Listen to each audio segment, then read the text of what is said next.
देखिए खनिजों के बारे में आपको मैपिंग पे फोकस करना पड़ेगा।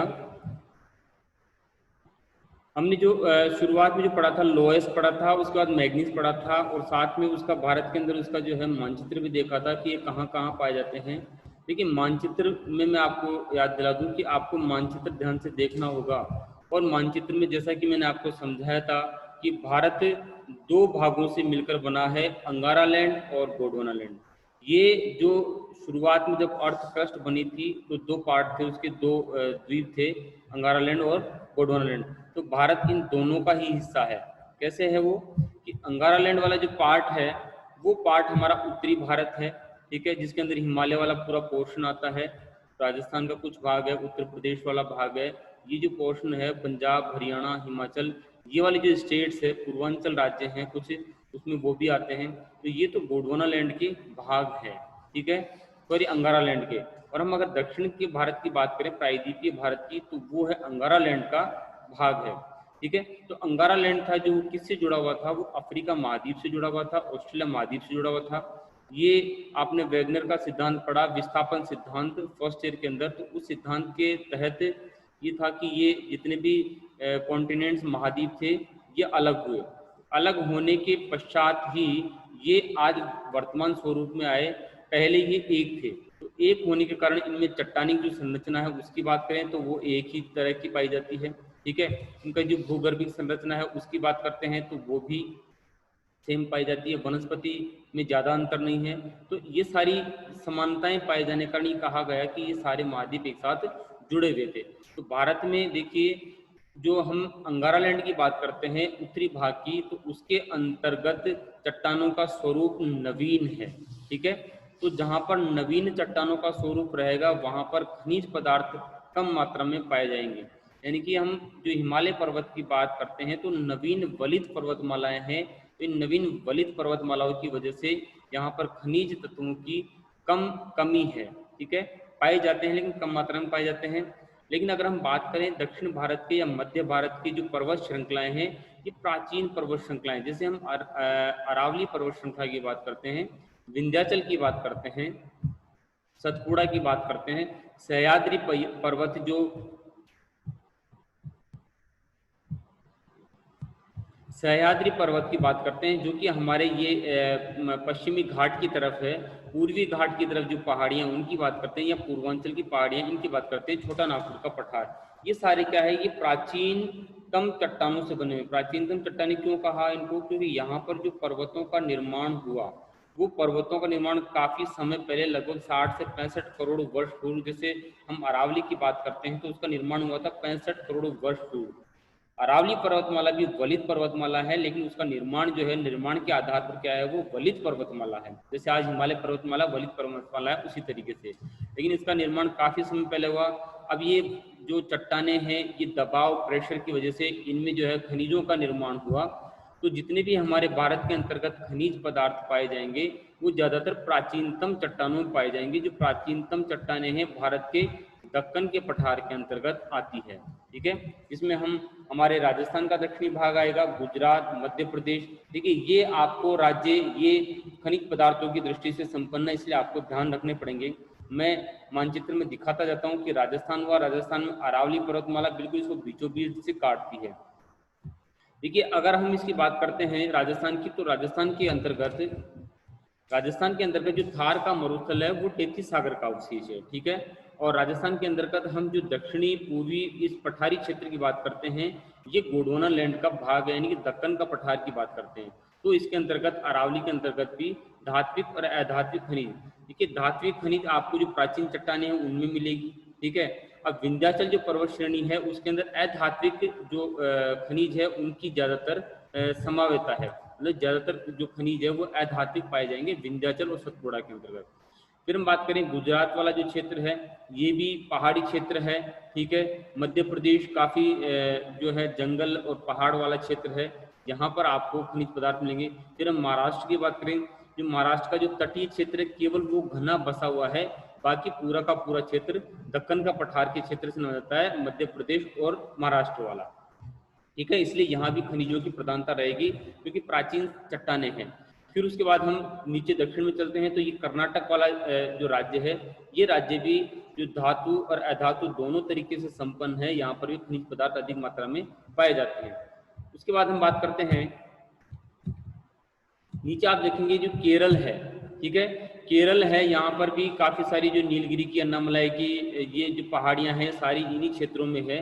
तो यहाँ पर भी इन पहाड़ियाँ काफ़ी प्राचीन पहाड़ियाँ हैं, तो प्राचीन पहाड़ियाँ होने की वजह से यहाँ पर भी खनिज तत्वों की प्रधानता है। उसके बाद तमिलनाडु वाला क्षेत्र है, तमिलनाडु का जो ये पूर्वी, ये पश्चिमी क्षेत्र है, जो मैं पॉइंट आउट कर रहा हूँ पश्चिमी क्षेत्र है, ये क्षेत्र धातु और अधातु खनिजों से संपन्न क्षेत्र है, क्योंकि यहाँ पर पहाड़ी, देखिए पूर्वी घाट वाली पहाड़ियाँ और पश्चिमी घाट वाली पहाड़ियाँ इस क्षेत्र में आकर मिलती है, कर्नाटक, तमिलनाडु और केरल के सीमित क्षेत्र में। तो यहाँ पर भी आपको खनिजों की प्रधानता मिलती है। आंध्र प्रदेश बढ़ गया है, इसमें हम बात करें, एक भाग तेलंगाना है, जो ये इसको अगर हाफ डिवाइड करते हैं, महाराष्ट्र की तरफ वाला तेलंगाना वाला भाग है, और नीचे तटीय तरफ समुद्र तट के पास वाला जो भाग है वो आंध्र प्रदेश वाला भाग है। उसके बाद हम बात करते हैं छोटा नागपुर का पठार।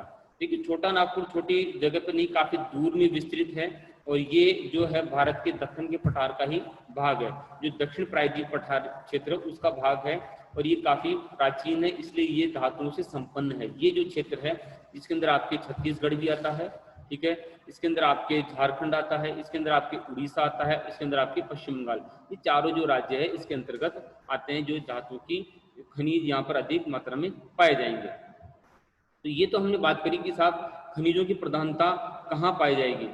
अब हम, ये होता है एग्जाम पर्पज से तैयारी करना कि हमारे जो खनिजों के बारे में कभी भी जैसे लोएस पूछ लिया, मैग्नीज पूछ लिया कि साहब इसके बारे में विस्तार से चर्चा कीजिए एग्जाम में, तो आपको इनकी स्टेट वाइज लोकेशन ध्यान होनी चाहिए कि इस स्टेट में, यहाँ पर, इस राज्य में यहाँ पर ये पाया जाता है, ठीक है। पूरे जो खनिज तत्व है वो सीमित है पूरे दक्षिणी प्रायद्वीपीय पठार में और मध्य भारत में।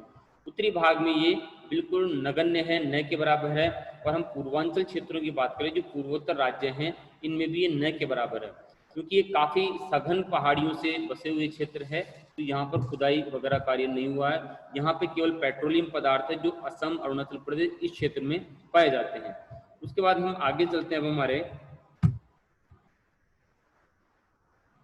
हमने लोहेस और मैग्नीज को देखा था कि कहाँ कहाँ थे, उनके क्षेत्र हम देख रहे थे। उसके बाद हम बॉक्साइट की बात करते हैं। जैसे हम मैग्नीज की बात की थी हमने कि मैग्नीज जो है वो लोहेस में मिलाया जाता है उसको काफ़ी स्ट्रॉन्ग बनाने के लिए, उसी प्रकार बॉक्साइट भी काम में जाता है। बॉक्साइट जो है ये भी उसमें मिलाया जाता है, लोहेस हुआ, मैग्नीज हुआ, इन सब में मिलाया जाता है ताकि इसको कठोरता प्रदान की जा सके, ठीक है। तो बॉक्साइट जो अयस्क है थोड़ा लचीला होता है, इसलिए इसका जो प्रयोग है हम एल्यूमिनियम बनाने में किए थे। देखिए एल्यूमिनियम एक स्वतंत्र रूप से नहीं पाया जाता है, ये आपको चांदी सिल्वर के साथ मिलेगा, ठीक है, या किसी और तत्व के साथ मिलेगा एल्यूमिनियम। तो जब एल्यूमिनियम को अलग किया जाता है तो बॉक्साइट जो है अयस्क है, इसका प्रयोग एल्यूमिनियम के साथ किया जाता है, ठीक है। इसके साथ में जो चमड़ा है उसको रंगने के लिए बॉक्साइट का प्रयोग, पेट्रोलियम एवं नमक को साफ करने के लिए इसका प्रयोग किया जाता है, इसके विभिन्न प्रयोग हैं, ठीक है। तो भारत में जो हमने बात की कि ये प्राचीन जो चट्टानें हैं, क्रिटेशियस युग की जो चट्टानें हैं, हमने चट्टानों का बाद चैप्टर पढ़ा था, तो क्रिटेशियस युग की जो चट्टानें हैं प्राचीन भारत में गोंडवाना लैंड में मिलेगी, वो सारी चट्टानों में इसके जमाव पाए जाते हैं, ठीक है। इसके जो क्षेत्रों की बात करते हैं, अगर हम स्टेट वाइज बात करते हैं राज्य के हिसाब से, तो ये आपके हिसाब उड़ीसा है, आंध्र प्रदेश है, जैसे कि मैंने बात की थी दक्षिण भारत के सारे क्षेत्र इसके अंतर्गत आएंगे, ठीक है। उड़ीसा हुआ, आंध्र प्रदेश हुआ, मध्य प्रदेश हुआ, झारखंड हुआ, छत्तीसगढ़ हुआ, गुजरात हुआ, तमिलनाडु हुआ, ये सारे के सारे एक आपको चित्र में यहाँ पर देखिए, ये मध्य प्रदेश हुआ, ठीक है, इधर से आप ये झारखंड हुआ, ये उड़ीसा हुआ, ठीक है, इन क्षेत्रों में इसका वर्चस्व है। अब जो बॉक्साइट की बात करते हैं तो इसके देखिए हम दो तरीके से बात करते हैं। एक तो था संचित भंडार, कि संचित भंडार कहाँ कहाँ है, तो संचित भंडार में देखिए उड़ीसा सबसे टॉप पर है, इसमें उड़ीसा राज्य सबसे अधिक इसका संचित भंडार रखता है। उसके बाद बॉक्साइट का अगर उत्पादन की बात करें तो उत्पादन में भी उड़ीसा ही नंबर 1 है, ठीक है, ये आपको क्रम ध्यान रखना है। इसके अलावा आपके जो क्षेत्र दिए हुए हैं, इन क्षेत्रों की कहाँ कहाँ कौन कौन सी जगह पर ये पाया जाता है वो दे रखा है। जैसे गुजरात की बात करें, जामनगर हुआ, कच्छ हुआ, जूनागढ़ हुआ, ये आपको आसानी से मिल जाएंगे। तमिलनाडु में सेलम जो है जिला है, उसमें सेवराई पहाड़ियाँ वहाँ मिल जाएगा नीलगिरी में, ठीक है। छत्तीसगढ़ में बस्तर का पठार आपने पढ़ा है साहब, बस्तर का पठार मिल जाएगा आपको। बिलासपुर सरगुजा जिला इन क्षेत्रों में। फिर हम बात करते हैं झारखंड की, तो झारखंड में जो सिंह भूमि है, सिंह भूमि में है पलामू लोहरदगा जिला, ठीक है। तो ये क्षेत्र सिंह भूमि क्षेत्र में है, छोटा नागपुर के दक्षिणी, छोटा नागपुर के पठार के दक्षिणी भाग में, ठीक है। मध्य प्रदेश में बात करें तो कटनी है, अमरकंटक की जो पहाड़ियां उन क्षेत्रों में आपको मिलेगा। आंध्र प्रदेश में उत्तरी पूर्वी क्षेत्र जो महाराष्ट्र के पास में जो लगा हुआ क्षेत्र है उसके अंदर बॉक्साइट आपको मिलेगा, ठीक है। तो ये आपको स्टेट वाइज ध्यान रखना है कि कहाँ कहाँ, क्योंकि एग्जाम में सिर्फ आपसे यही पूछा जाता है कि ये भारत में कहाँ कहाँ किन किन स्थानों में। देखिए मैपिंग में भी आता है, ये आपके जो 7.5 नंबर की मैपिंग होती है भारत का भूगोल के अंदर वो आएगी, तो 7.5 नंबर की भूगोल जो मैपिंग वाला पोर्शन आएगा उस पोर्शन के अंदर आपको कोई भी स्थान पूछा जा सकता है कि ये स्थान कहाँ है। तो स्थान के नाम आपको ध्यान होने चाहिए कि कौन से स्टेट में है और कौन से में। फिर उसके बाद हम अगला चलते हैं तांबा। देखिए तांबा जो है भारत में इसका लिमिटेड जो है प्रोडक्शन किया जाता है, लेकिन इसका उपयोग बहुत ज़्यादा है। इस वजह से जो तांबा है बाहरी देशों से आयात किया जाता है। भारत में हालांकि इसका प्रोडक्शन अच्छे लेवल पर है, लेकिन फिर भी कमी है क्योंकि हमें इसका उपभोग, इसकी ज़रूरत ज़्यादा है, इस वजह से इसका हम इम्पोर्ट करते हैं। तांबे का जो प्रयोग है वो होता है हमारे बिजली के तार है, उनमें जो एल्यूमिनियम और तांबा इन्हीं का प्रयोग किया जाता है। जो मशीनें बनाई जाती है कई, क्योंकि मशीनें ऐसा नहीं है कि साहब कई तो कठोर बनाई जाती है कि टेम्परेचर सहन कर सके, कई बहुत जैसे ठंडा प्रदेश है वहाँ पर तांबे की मशीनें या तांबे के प्रोडक्ट्स बनाए जाते हैं। रेडियो हुआ उसके अंतर्गत इसको काम लेता है, टेलीफोन हुआ, जो मिश्रित धातुएं बनाई जाती है उनमें इसका उपयोग किया जाता है। तो भारत में अब इसकी बात करें कि तांबा कौन सी चट्टानों में, कुंडप्पा और अरावली। देखिए कुंडप्पा जो श्रेणी की जो चट्टानें मिलेगी आपको दक्कन के पठार मिलेगी, इसमें तमिलनाडु हुआ, ठीक है, आंध्र प्रदेश हुआ, उड़ीसा हुआ, वहां पर ये मिलेगी। जबकि अरावली संरचना के अंदर हम बात करें तो यहाँ पर भी तांबा मिलेगा आपको, झुंझुनू खेतड़ी जो सिंगाना है उस क्षेत्र में, ठीक है। अब इसके देखिए क्षेत्र कौन कौन से हैं तांबे के।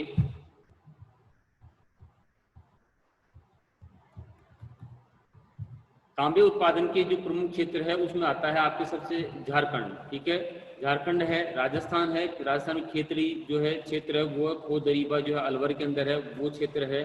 आंध्र प्रदेश की बात करें तो अग्निमुंडाला क्षेत्र गंटूर जिला के अंतर्गत आता है। मध्य प्रदेश में है बालाघाट जिला है, और सिक्किम, ये 4-5 जो है जो राज्य हैं इनके अंतर्गत तांबे का उत्पादन किया जाता है।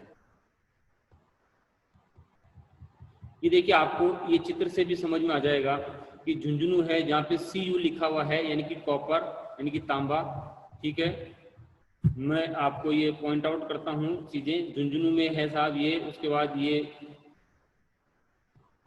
मकराना में संगमरमर निकाला जाता है, राजस्थान के अंदर डेगाना में टंगस्टन निकाला जाता है, ये दोनों नागौर में पड़ते हैं। फिर जयपुर आता है, ठीक है। फिर बालाघाट जो भी हमने MP के अंदर बात की थी यहाँ पर कॉपर निकाला जाता है Cu, ठीक है। फिर हम बात करते हैं सिंह भूमि, जो झारखंड के अंतर्गत थी सिंह भूमि, उसके अंतर्गत भी कॉपर निकाला जाता है। फिर उसके बाद नीचे चलते हैं,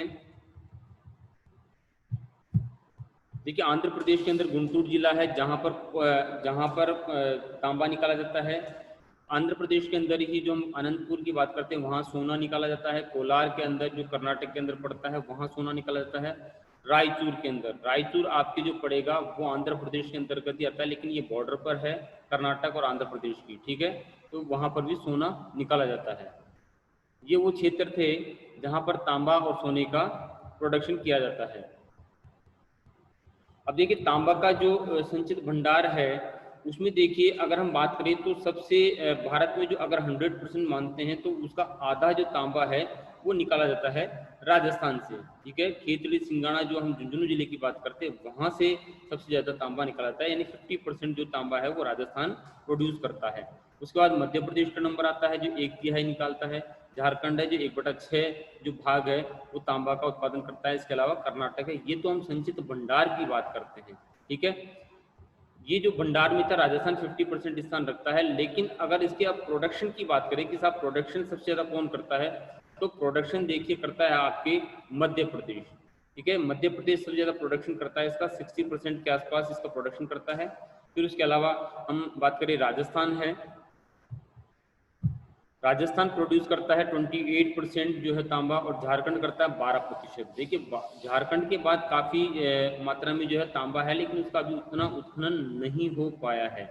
अब जो भारत, जैसा कि मैंने कहा था कि भारत में तांबे की कमी है, क्योंकि इसका प्रोडक्शन तो है, लेकिन प्रोडक्शन के अनुसार जो है इसका काफ़ी मात्रा में इसका उपयोग भी है, क्योंकि बहुत सारी चीज़ें हैं जिनमें तांबे का उपयोग किया जाता है। तो उस तांबे के उपयोग की वजह से हमें इसको इम्पोर्ट करना पड़ता है।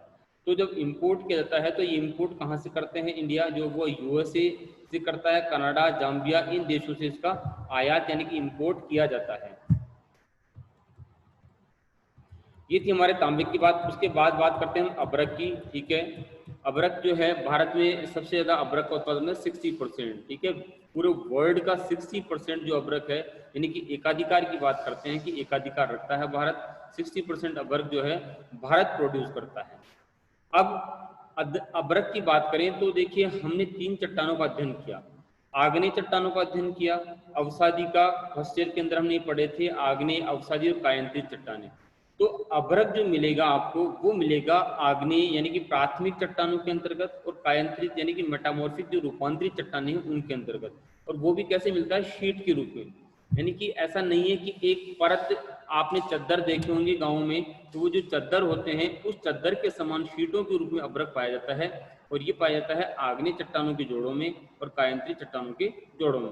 ठीक है, अबरक के जो है 3 प्रकार होते हैं। ये कहने मतलब जैसे अलग अलग रंग का होता है, उसके आधार पर इसके प्रकार किए गए। सफ़ेद रंग का जो अबरक होता है उसके रूबी अबरक कहा जाता है। फिर हल्का जो गुलाबी रंग का होता है इसको मस्कोवाइट अबरक कहा जाता है। फिर एक थोड़ा डार्क कलर का होता है, यानी कि गहरे रंग का, यानी कि काला हो या ब्राउन हो, तो उसे बायोटाइट अबरक कहा जाता है। इसके क्षेत्र कौन कौन से हैं? देखिए अबरक जो है, अबरक के निम्न क्षेत्रों से निकलता है, जिसमें झारखंड हुआ, स्टेट वाइज देखें तो झारखंड हुआ, आंध्र प्रदेश हुआ, राजस्थान हुआ, बिहार हुआ। ठीक है, राजस्थान में तो जो सेलेक्टेड क्षेत्र है जहाँ पर ये निकाला जाता है यानी इसका उत्पादन किया जाता है, जयपुर, उदयपुर और भीलवाड़ा। ठीक है, अबरक के लिए 3 ही डिस्ट्रिक्ट फेमस है, जयपुर में निकाला जाता है, उदयपुर में और भीलवाड़ा में। आंध्र प्रदेश में है जो नेल्लोर जिला है, विशाखापट्टनम और कृष्णा जिला है, इन जिलों से ये निकाला जाता है। बिहार में जो नवादा गया क्षेत्र, जो हम झारखंड के पास में जो गया जी क्षेत्र वाला भाग है वहाँ पर ये निकाला जाता है। ठीक है, बिहार के अंदर, झारखंड के अंदर हम बात करें गिरिडीह, हजारीबाग और कोडरमा। ठीक है, ये क्षेत्र है जहाँ पर अबरक निकाला जाता है। अब अबरक के संचित भंडारों की बात करते हैं हम। ठीक है, अबरक के जो संचित भंडार है, अगर हम राज्य के हिसाब से देखें तो सबसे ज़्यादा जो है राजस्थान के पास है इसका भंडार। तांबे में भी सबसे ज़्यादा भंडार राजस्थान के पास ही था। अब अबरक की बात करें तो अबरक में भी जो सर्वाधिक जो भंडार है वो किसी के पास है, वो राजस्थान के पास है, देश का लगभग आधा। ठीक है, उसका दूसरा नंबर आता है आंध्र प्रदेश का, संचित भंडारों में 28% है। उसके बाद हम महाराष्ट्र की बात करते हैं तो महाराष्ट्र में 17% इसका भंडार है। लेकिन इसके उत्पादन की बात करें तो उत्पादन में जो है, देखिए टेक्नोलॉजी का फर्क पड़ता है। अगर टेक्नोलॉजी आप अच्छी यूज़ करते हैं तो वहाँ पर उत्पादन, और दूसरा आपको सस्ते श्रमिक जहाँ मिल जाएंगे वहाँ पर इसका उत्पादन अधिक होता है। इसी मामले में हम बात करें तो आंध्र प्रदेश जो है वो देश का लगभग 99% जो है वो अबरक उत्पादित करता है। भंडार जो हम बात करें तो सर्वाधिक राजस्थान के पास है, लेकिन प्रोडक्शन जो कर रहा है वो सर्वाधिक कौन कर रहा है, वो आंध्र प्रदेश कर रहा है, और पूरे देश का जो 99% है वो वहाँ से होता है। ठीक है, इसके अलावा राजस्थान और झारखंड भी इसका उत्पादन करते हैं। ये थी हमारे अबरक। उसके बाद हम बात करते हैं सोने की। तो जो सोना है वो धारवाड़ संरचना के शिष्ट शैलों में पाया जाता है। धारवाड़ समूह की जो चट्टानें थी जो आपके विंध्याचल सतपुड़ा के अंतर्गत आती है। देखिए जो चट्टानों वाला चैप्टर था, अगर आप इसको ध्यान से पढ़ेंगे तो आपको सारी चट्टानें समझ में आ जाएगी कि धारवाड़ समूह की चट्टानें जो मध्य भारत में पाई जाती है। जहाँ पर हम मध्य प्रदेश की बात करते हैं, जिसमें आपके जो विंध्याचल पर्वत श्रेणी है वो इसके अंतर्गत आती है, और सतपुड़ा श्रेणी है वो इसके अंतर्गत आती है। ठीक है, और इसका जो प्रोडक्शन की बात करें कि साहब प्रमुख क्षेत्र कहाँ कहाँ है, तो कर्नाटक है साहब इसका, आंध्र प्रदेश है कि वहाँ पर इसका राजस्थान में भी इसका प्रोडक्शन है, लेकिन प्रोडक्शन नहीं हो पा रहा है, भंडार इसके जरूर है राजस्थान के अंदर।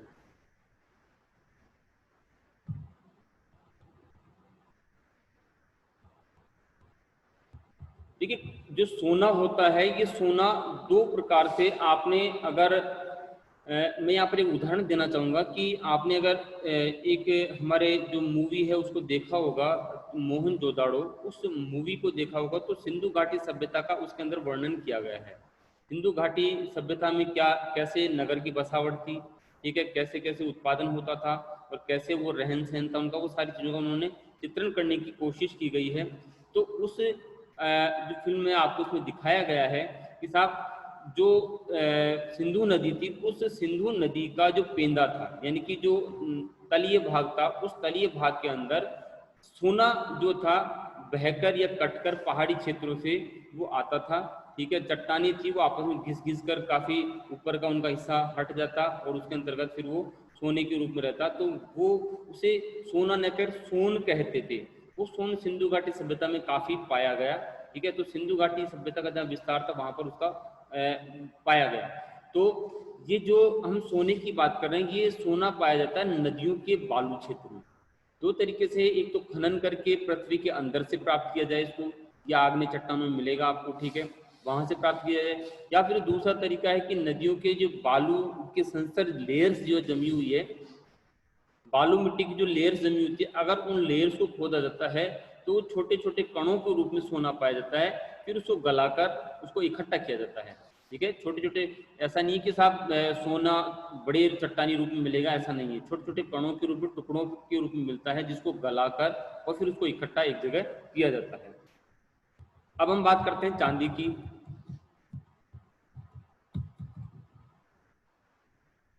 देखिए, जो चांदी है, जो चांदी किस किस के साथ हमने शुरू में बात की थी कि जो तांबा है, शीशा है, जस्ता है, ये सारी चीज़ें मिक्स रूप में, मिश्रित धातु के रूप में पाई जाती है, ठीक है, इनके साथ में। तो चांदी जो है जस्ता, शीशा, तांबा, इनके साथ में मिक्स रूप में पाई जाती है।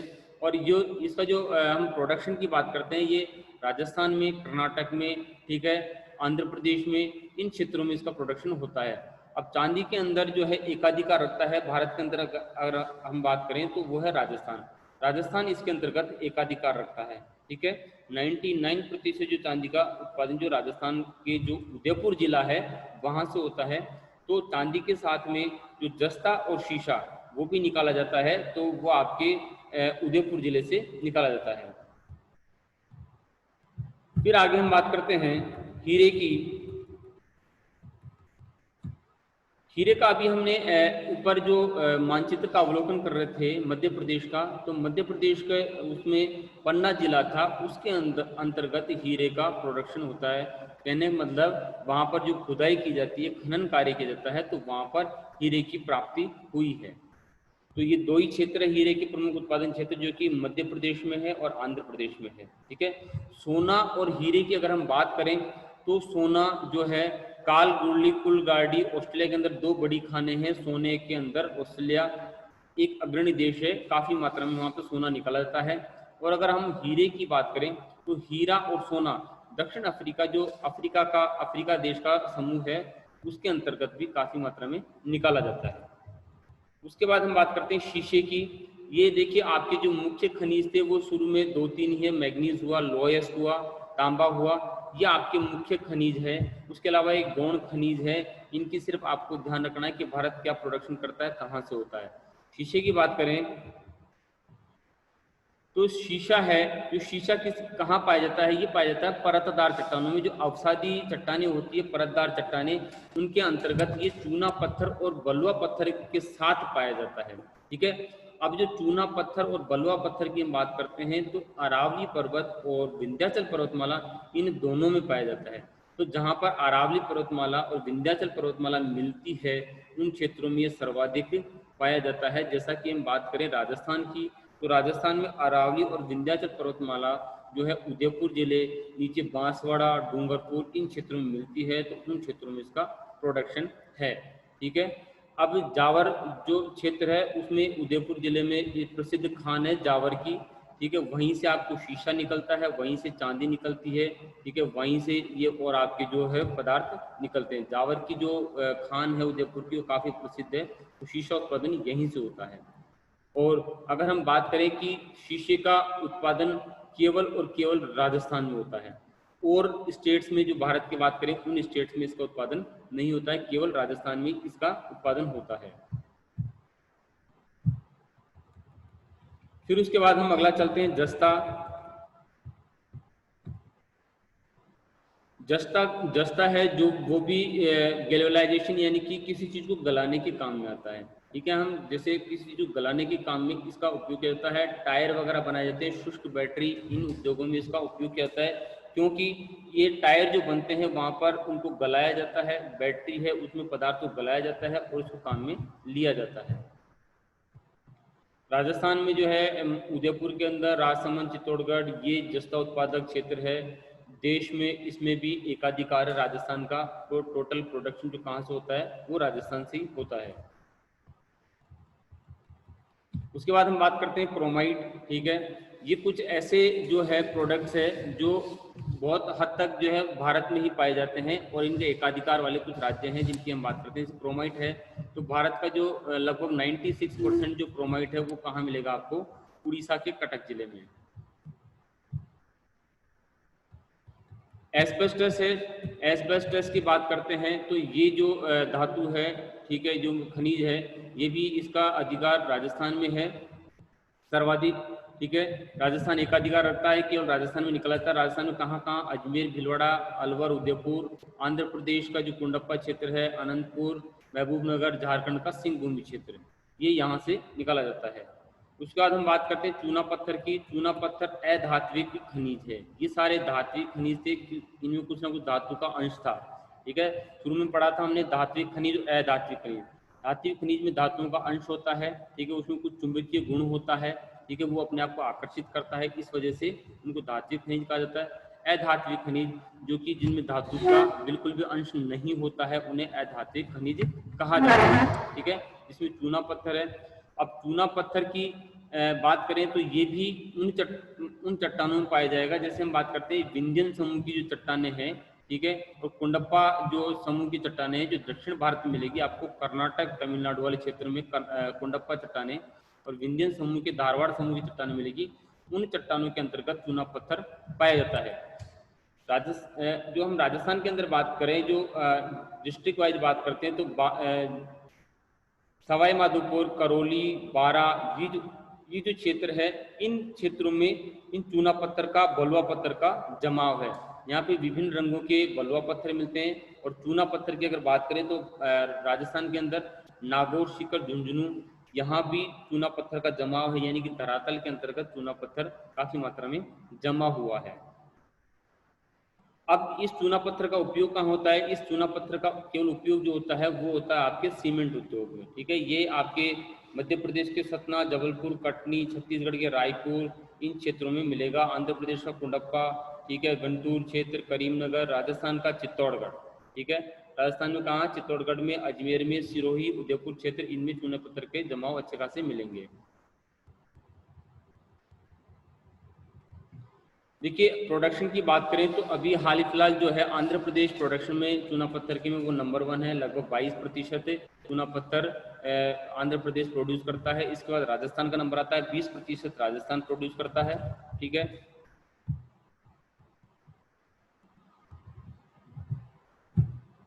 फिर उसके बाद हम बात करते हैं डोलामाइट की।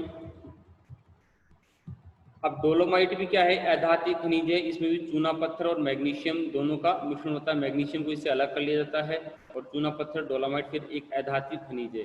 कहाँ कहाँ मिलता है? ये भी उड़ीसा में, सुंदरगढ़ वाला जो क्षेत्र है, मध्य प्रदेश, छत्तीसगढ़, इन क्षेत्रों में मिलता है। उत्पादन की दृष्टि से देखा जाए तो छत्तीसगढ़ जो है वो प्रथम स्थान रखता है इसके डोलोमाइट के उत्पादन में, और फिर उसके अलावा आंध्र प्रदेश और उड़ीसा भी, वो भी इसको प्रोडक्शन करते हैं। बात करते हैं जिप्सम। जिप्सम जो है हम धरती में उपजाऊपन बढ़ाने के लिए देते हैं। जैसे हमारे राजस्थान के अंदर थार के मरुभूमि है, इसके अंदर काफ़ी कमी होती है उपजाऊपन की, तो हम उसके अंदर जिप्सम डालते हैं। ठीक है, तो जो इस जिप्सम का जो उपयोग होता है वो सीमेंट, प्लास्टर ऑफ इस उर्वरक के निर्माण में होता है। उर्वरक यानी कि हम जो खेतों में डालते हैं प्रोड्यूस करने के लिए, प्रोडक्शन के लिए। तो जिप्सम के उत्पादन में राजस्थान वही एकाधिकार रखता है, 99% उत्पादन राजस्थान में होता है इसका जिप्सम का। ठीक है, राजस्थान में नागौर, बीकानेर, जैसलमेर, बाड़मेर, गंगानगर जिला, ये सारे क्या है, यहाँ पर इसका प्रोडक्शन होता है जिप्सम का। फिर बात करते हैं संगमरमर की। संगमरमर जो आपने नाम सुना होगा, मार्बल जिसको हम बोलते हैं संगमरमर, तो ये एक कायांतरित चट्टान है। चट्टानों के बारे में आग्नेय, अवसादी और कायांतरित के बारे में हमने पढ़ा कि आग्नेय प्राथमिक चट्टान होती है, अवसादी जब कायांतरित आग्नेय चट्टानों के अवसाद इकट्ठे होते रहते हैं परत दर परत, तो वो अवसादी चट्टानें बनती है। और जब उनका एक रूप से दूसरे रूप में रूपांतरण होता है तो वो क्या कहलाती है, वो कायांतरित चट्टानें कहलाती है। जो इसका उपयोग किस में होता है, भवन निर्माण में होता है। राजस्थान के जो मकराना क्षेत्र है, नागौर में पड़ता है, वहाँ से ये निकाला जाता है। इसके अलावा राजसमंद है, जैसलमेर हुए, अजमेर हुए, ये इसके प्रमुख उत्पादक क्षेत्र है। मध्य प्रदेश में भी इसके उत्पादन काफी हद तक किया जाता है। फिर बात करते हैं ग्रेनाइट। तो ग्रेनाइट मुख्यतः कहाँ कहाँ, तमिलनाडु, कर्नाटक, आंध्र प्रदेश और राजस्थान में। इनके आपके क्षेत्र ध्यान रखने हैं कि कौन से जिलों में होता है। स्लेट पत्थर है, स्लेट पत्थर की मैंने बात की थी कि साहब स्लेट पत्थर का जो जमाव है मध्य प्रदेश, आंध्र प्रदेश, हरियाणा, मध्य प्रदेश और राजस्थान की जो बॉर्डर है उस बॉर्डर वाले क्षेत्र में स्लेट पत्थर काफी मात्रा में विंध्याचल श्रेणी की जो पर्वत श्रृंखला है उसमें पाया जाता है। फिर उसके बाद हम बात करते हैं सैंडस्टोन की, बलुआ पत्थर की। ये राजस्थान में जो करौली जिला है, सवाई माधोपुर जिला है, उन जिलों में सैंडस्टोन यानी कि बलुआ पत्थर सर्वाधिक मात्रा में। जो भीलवाड़ा की बात करते हैं उसके ज़्यादातर जो माइंस है, खाने हैं, वो ज़्यादातर इन्हीं क्षेत्रों में, भीलवाड़ा, कोटा, सवाई माधोपुर, करौली, इन क्षेत्रों में सैंडस्टोन बलुआ पत्थर पाया जाता है। इसके अलावा हम बात करते हैं फिर टंगस्टन की। ठीक है, टंगस्टन जो पाया जाता है वो राजस्थान में, इसमें भी एकाधिकार है राजस्थान का, वो डेगाना क्षेत्र में यानी नागौर में पाया जाता है। टिन है, टिन जो पाया जाता है वो छत्तीसगढ़ में पाया जाता है।